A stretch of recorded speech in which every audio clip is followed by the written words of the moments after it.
हाय चाउଳ ଭଜା ଦେଖିବ ଯିଏ ପାହାଡ଼ ବୁଲିବା ମଜା ପାଇବ ସିଏ। ଆସନ୍ତୁ ଆପଣମାନେ ଚାଉଳ ଭଜା ଦେଖିବାକୁ ଯିବେ। ଆମେ ଯାଇଥିଲୁ ମଜା କେମିତି ପାଇଥିଲୁ, ଆସନ୍ତୁ ଆପଣ ଦେଖିବେ। ଇଏ ମୋ ସାନ ଭଉଣୀ, ଆମେ କିଛି ଭଉଣୀ ମୋ ସାଙ୍ଗ 4-5 ଜଣ ଭଉଣୀ ମିଶିକି ଆମେ ଗୋଟେ ଛୋଟ ଅଟୋ କରିକି ଆମେ ଅଟୋରେ ବସିକି ଯାଉଛୁ। ରାସ୍ତାରେ ଗଲାବେଳେ ହିଙ୍ଗୁଳା ମନ୍ଦିର ମାଆଙ୍କ ପଡ଼େ, ସେଠି ଆମେ ଗାଡ଼ିଟେ ଠିଆ କରେଇକି ହିଙ୍ଗୁଳା ମନ୍ଦିର ପାଖରେ ଆମେ ଗାଡ଼ିଟେ ଅଟକେଇ ଦେବୁ ଓ ସେଠି ହିଙ୍ଗୁଳା ମନ୍ଦିର ଦର୍ଶନ ମାଆଙ୍କ ଦର୍ଶନ କରିବୁ। ଆମେ ଏବେ ଜଷ୍ଟ ହିଙ୍ଗୁଳା ମନ୍ଦିର ପାଖରେ ପହଞ୍ଚିଲେ। ଏବେ ମାଆଙ୍କ ଦର୍ଶନ ପରେ ରାସ୍ତା ସେପାରି ମାଆ ଅଛନ୍ତି, ଆମେ ଏପାରି ଗାଡ଼ିରେ ଠିଆ କରିକି ଆମେ ଗଲୁ ହିଙ୍ଗୁଳା ମନ୍ଦିର ମାଆଙ୍କ ପାଖକୁ। ଯାଇକି ଆମେ ପ୍ରଥମେ ଗୋଡ଼ ଧୋଇଲୁ। ଗୋଡ଼ ଧୋଇ ସାରିଲା ପରେ ଦେଖନ୍ତୁ ସମସ୍ତେ ଗୋଡ଼ ଧୋଉଛନ୍ତି। ଗୋଡ଼ ଧୋଇଲା ପରେ ହିଙ୍ଗୁଳା ମନ୍ଦିର ମାଆଙ୍କ ପାଖରେ ପହଞ୍ଚିକି ସମସ୍ତେ ମୁଣ୍ଡିଆ ମାରିଲୁ, ଡଲା ଦେଲୁ, ପୂଜା ମଧ୍ୟ କରିଲୁ। ମୁଁ ମଧ୍ୟ ଗଲି ପୂଜା କଲି। ଭିତରକୁ ପଶିଲେ ଦେଖନ୍ତୁ ଏଠି ହେଉଛି ହିଙ୍ଗୁଳା ମନ୍ଦିରଙ୍କ ପୀଠ। ଯେତେବେଳେ ତାଙ୍କର ପୂଜା ପଡ଼େ ବହୁତ ଭିଡ଼ ହୁଏ, ଯାହାକି ଭିତରକୁ ପଶିବା ପାଇଁ ସମ୍ଭାବନା ନଥାଏ, ଏତେ ଭିଡ଼ ହୁଏ। ତ ଆଜି ଆମେ ଫାଙ୍କା ଟାଇମ୍ରେ ପାଇଛୁ, ହିଙ୍ଗୁଳା ମନ୍ଦିର ବୁଲିଲୁ, ଠାକୁରଙ୍କୁ ଦର୍ଶନ କଲୁ, ବହୁତ ଖୁସି ଲାଗିଲା। ଆଉ ମୋ ସାନ ଭଉଣୀ ଗୋଟେ ଥିଲା ସନ୍ଧ୍ୟା, ସେ ତାଙ୍କର ଡଲା ଦେଲେ। ଦେଖ ସମସ୍ତେ ବସିଲେ, ମାଆଙ୍କ ଦର୍ଶନ କଲେ, ତାପରେ ଅଟୋରେ ବସିକି ଆମେ ଆସିଲୁ। ଏଟା ଦେଖନ୍ତୁ ଆମେ ରାସ୍ତାରେ ଏବେ ଚାଲିଛୁ, ପହଞ୍ଚି ଗଲୁଣି ଚାଉଳ ଭଜା ପାଖାପାଖି ପହଞ୍ଚିଗଲୁଣି। ପାହାଡ଼ ଟିକେ ଟିକେ ଦେଖାହେଉଛି, ଆମେ ସେ ପାହାଡ଼ ପାଖକୁ ହିଁ ଯିବୁ। ଚାଉଳ ଭଜା ପହଞ୍ଚିଗଲୁ, ସେଠୁ ଏବେ ଚାଲିଛୁ। ଆମେ ଅଟୋରେ ଓହ୍ଲେଇଲୁ। ଆମେ ନିଜ ଖାଇବା ପତ୍ର ଆଣିଥିଲୁ, ଏଠି ରୋଷେଇ କରି ଖାଇବା ସମ୍ଭବ କରୁଛନ୍ତି ଲୋକମାନେ, ବର୍ତ୍ତମାନ ଆମେ କରିବା ସମ୍ଭବ ନୁହେଁ, ଡେରିରେ ହେଲାଣି। ତ ଆମେ ରୋଷେଇ କରିକି ସବୁ ଆଣିଥିଲୁ ଖାଇବା ପାଇଁ। ଆମେ ଯିଏ ଯାହାର ସବୁ ବୋହିକି ନେଇକି ଚାଲୁଛୁ। ଦେଖନ୍ତୁ ରାସ୍ତାଟା ଚାଉଳ ଭଜା ଭିତରକୁ, ଏଉଠୁ ଗାଡ଼ିରୁ ଓହ୍ଲେଇଲା ପରେ ଚାଉଳ ଭଜା ଭିତରକୁ ଯିବା ପାଇଁ 3.5 କିଲୋମିଟର ରାସ୍ତା। ଦେଖନ୍ତୁ ଆମେ ଭିତରକୁ ଦେଖନ୍ତୁ ରାସ୍ତା କେମିତି ରାସ୍ତା ହେଇଛି।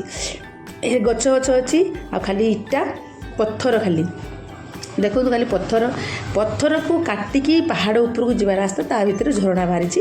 ଆମେ ସେ ସ୍ଥାନକୁ ଯାଉଛେ, ତାକୁ ହିଁ ଆମେ ଚାଉଳ ଭଜା କହୁଛେ। ଦେଖନ୍ତୁ ଆମେ ଏବେ ଚାଲିଛେ ରାସ୍ତାରେ, ମାନେ 3.5 ରାସ୍ତା, ପ୍ଲେନ୍ ରାସ୍ତା ନୁହେଁ ଯେ ଆମେ ସାଙ୍ଗେ ସାଙ୍ଗେ ପହଞ୍ଚିଯିବୁ। ଇଏ ହେଉଛି ପଥର। ଏଇ ରାସ୍ତାଟା ଦେଖନ୍ତୁ ପୁରା ଚାଲିବା ରାସ୍ତାଟା, ମାନେ ଚାଲି ହେଉଛି ଆଗକୁ। ଭିତରକୁ ଆପଣ ଲକ୍ଷ୍ୟ କରନ୍ତୁ, ଏବେ ଜଷ୍ଟ ପଥର ଭିତରକୁ ପଶିଲୁ, ମାନେ ଭିତରକୁ ଆମେ ପଶିଲୁ, ଚାଲିଛୁ। ଦେଖନ୍ତୁ ଏ ମୋ ଭଉଣୀ ଚାଲିଛି, ଆମେ ସବୁ ଖାଇବା ଜିନିଷ ଧରିକି ଚାଲିଛନ୍ତି। ଆମେ ଲକ୍ଷ୍ୟ କରନ୍ତୁ ଖାଲି ପଥର, ଆଉ ସେ ପଥର କେତେ ଉଞ୍ଚା ପଥର ଦେଖିବେ, ତା ଛୋଟ ଛୋଟ ଝରଣା ବାହାରିଛି। ଅନ୍ୟମାନେ ବି, ଯେହେତୁ ଏଇଟା ନୂଆବର୍ଷର ସେକେଣ୍ଡ ରବିବାର, ସେଥିପାଇଁ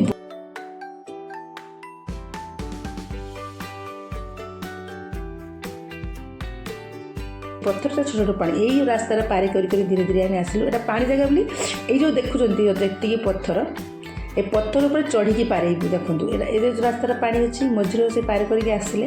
ସେ ଜଣେ ଏଇଟା ମୋ ଝିଆରୀ, ତା ପୁଅ, ଛୋଟ ପିଲାକୁ ଆମେ କାହାକୁ ନେଇନଥିଲୁ, ଯେହେତୁ ଛୁଆଟା କାନ୍ଦିଲା ବୋଲି ତା ମା ତାକୁ ନେଇକି ଆଇଲା। ଦେଖନ୍ତୁ ତଳୁ ଉପରକୁ ଉଠୁଛେ, ଏଇଟା ତଳୁ ଉପରକୁ ଉଠିବା।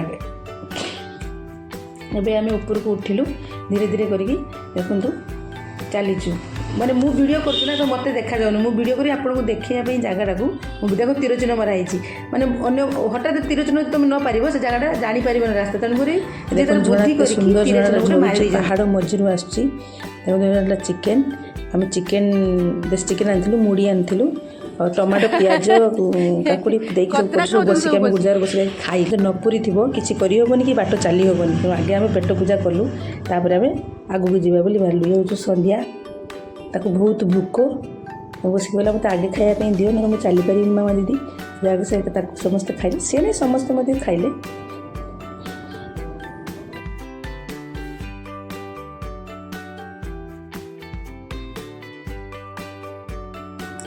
ଦେଖନ୍ତୁ ଏବେ ଭିଡ଼ିଓଟା, ଏବେ ଦେଖନ୍ତୁ ସମସ୍ତେ ପଥର କେତେ ଦେଖନ୍ତୁ, ତଳୁ ଆମେ ଉପରେ ଠିଆ ହେଇଛେ, ପଥର ଉପରେ, ତଳକୁ ଦେଖ ଭିଡ଼ିଓ କରି ସେମାନେ ଆସୁଛନ୍ତି। ପୁଣି ଦେଖ ମଝିରୁ ମୁଁ ଠିଆ ହେଇକି ଭିଡ଼ିଓ କରୁଛି, ଉପରକୁ ଦେଖ ଯାଉଛନ୍ତି। ଏଇଭଳିଆ ରାସ୍ତା। ଚାଉଳ ଛୋଟ ପିଲାଟାକୁ ସେ ନେଇକି ଆସିଛନ୍ତି ବୋଲି ସେ ଶୀଘ୍ର ଉଠି ପାରୁନାହାନ୍ତି। ତେଣୁ ସେ ଉତ୍ତମ ଭାଇ ଅଛନ୍ତି, ତାଙ୍କୁ ସେ ପିଲାଟାକୁ ଧରିଦେଇକି ଆସିଛନ୍ତି। ତା ଭିତରେ ମୁଁ ବି ତାଙ୍କୁ ପଛରେ ରହିଯାଇଛି। ଦେଖନ୍ତୁ ସେ ତାଙ୍କୁ ଭିଡ଼ିଓ, ତଥାପି ମୁଁ କହୁଛି ସେମାନେ ଆସନ୍ତୁ, ମୁଁ ଧୀରେ ଧୀରେ ଭିଡ଼ିଓ କରିକି ଉପରକୁ ଉଠେ। ଦେଖନ୍ତୁ ମୁଁ ଉପରକୁ ଉଠିଲି, ସେମାନେ ତଳେ ଅଛନ୍ତି, ତାପରେ ମୁଁ ଉପରକୁ ଉଠିଲି। ପଥର, ଖାଲି ପଥର ଦେଖନ୍ତୁ। ଏବେ ଉପରକୁ ଉଠିକି ଯାଉଛୁ। ମୁଁ ନିଶ୍ୱାସ ଉପରକୁ ପୁରା ନିଶ୍ୱାସ ମାରୁଛୁ, ଧୋଇ ପେଲିଉଛି। ଯେ ସ୍ୱିଟର୍ ଆମେ ପିନ୍ଧିଛୁ, ଏତେ ଗରମ ଲାଗୁଛି, କାଢ଼ି ସବୁ ଅଣ୍ଟାରେ ଭିଡ଼ିଛୁ।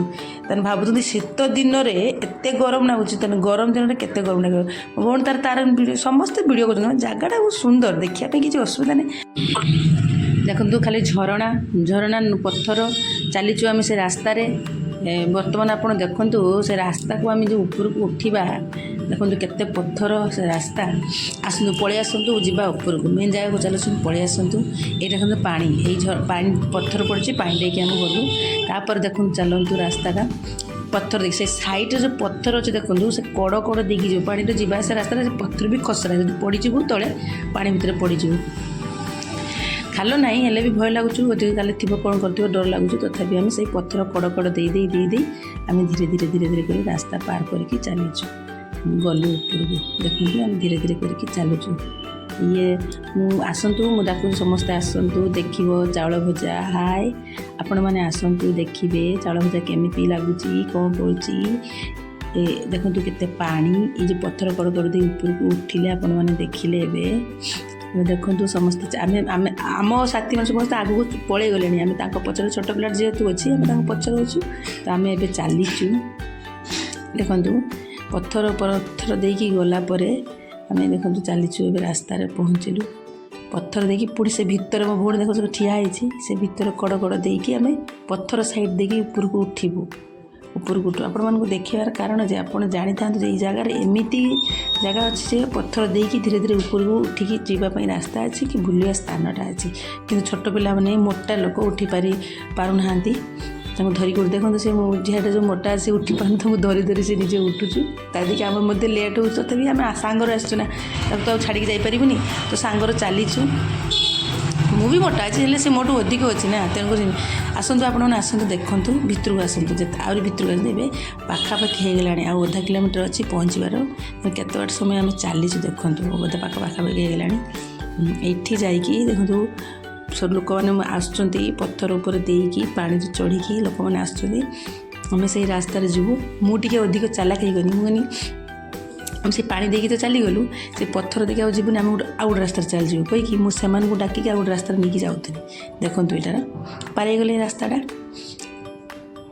पारिकी गलापर देखो मुझे अलग रास्तार मुझे जाऊँगी से आसुन से पत्थर देकी कड़ कड़ देकी मुझे एपट देकी पलैबा आम पहुँची जा बेसी चालाक ना देखो से आसुन पिला पत्थर धरदी मुझे एपटे पलि जाऊँ डाक पलि सब पलि एपटे से मो पछे पछे आस जेहेतु आम बाट जाणीनु देखला बेलू ऊपर गला बेलू गोटे भाईटा आमको डाकी कहला सेक्टर जाओ ना से रास्ता नहीं उठी पारबनी यही पटको आस पुणी तलू खसिकी आइलु तले ओह्लि पत्थर धरिकी से पिलाटा उठी पुणी खसिकी आइलु तब भाईटा कहले चलो चलो से ऊपर देकी पलैब से रास्ता अच्छी पुणी सेपटे देकी पुणी उठिकी गलु देखिए से पछ ऊपर देकी रास्ता गोटे अच्छी बुलिकी गलु देखो चलचे आम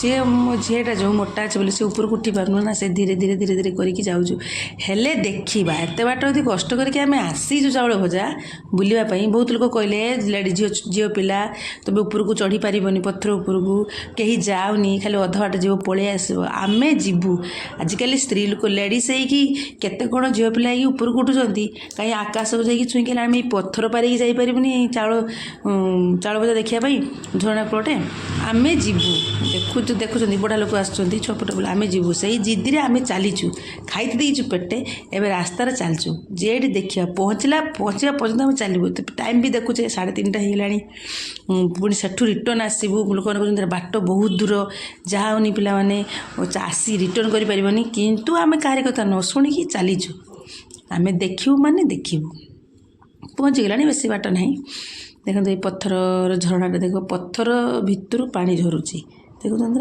पूरा पत्थर भितर पानी धरुची धरिकी देखो केते जोर झरणाटा पानी बोही बोही बोही बोही बोही आसे आम से सेपर देखी जाऊे जब मुझे ठिया से वीडियोटा करदेली देखी दिए बड़ मैंने देखी था जगह को आसबे अनुभव करेंगे तो किसी जानी ज्ञानटा हैरान हेबेनि तो मुझे आप हैरान न हूँ देखु एबे यही जो रास्ताटा से पहाड़ देख पानी झर यही रास्ता देखिए जीवा चाउल माने जगार आम पहुँची गले ये देखो ना पड़ी जो गच काटी सब कर रास्ता आम दे पहुँची गले जाकि तो आम मैंने कौन आम सांग सब जाइचु मिसिकी भौणी भौणी सांग मैंने तो मस्ती आउ गोटे वीडियो बनीदेलु चाउल बजार पहुँची गलु जगटार बहुत खुशी नहीं गला देख मो भौणी पानीटा एत ठंडा से जाकि पानी ठंडा लगे लो चिल्लाऊँ देखो पत्थर उपर ही पानी झरुचे यहाँ ही चाउल भजा ଭଜା ମେନ୍